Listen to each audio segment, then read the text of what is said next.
Please share and subscribe for more updates. ఇది కేవలం ఒక సెంచరీ కాదు, ఇది ఒక హెచ్చరిక, ఇది ఒక యుద్ధడమరు, ఇది క్రికెట్ థియేటర్.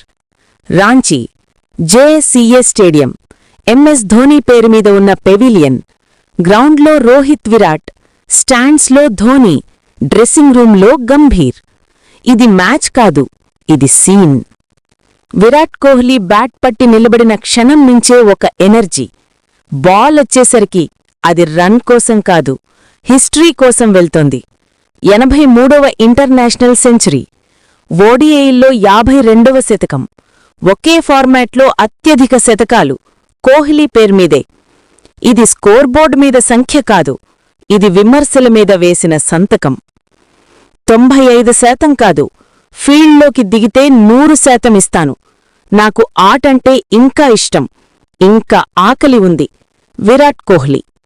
ఆ హైజంప్ సెలబ్రేషనా, ఆ గర్జన, అది గర్వం కాదు, అది దృష్టాంతం. ఈ మనిషిని రివ్యూ చేయాలా అని ఎవరో అనుకున్నారు. ఈ ఇన్నింగ్స్ సమాధానమిచ్చింది. ఇది సౌతాఫ్రికా బౌలర్లపై దాడి కాదు, ఇది డౌట్ పెట్టిన ప్రతి ఒక్కరికి పంపిన message. Virat Kohli is equal to white ball domination. Kohli is equal to ప్రెషర్లో ప్రాడక్ట్ కాదు, ప్రెషర్కు ప్రొడ్యూసర్. రవిశాస్త్రి మైక్లో చెప్పిన మాటలు చెవుల్లో ఇంకా మారుమోగుతున్నాయి. ఇది ధోనీ ల్యాండ్, కాని ఈరోజు రాజు కోహ్లీ రాజ్యాంగం అమలు చేశాడు. ఇది మ్యాచ్ కాదు, ఇది ఒక ప్రకటన.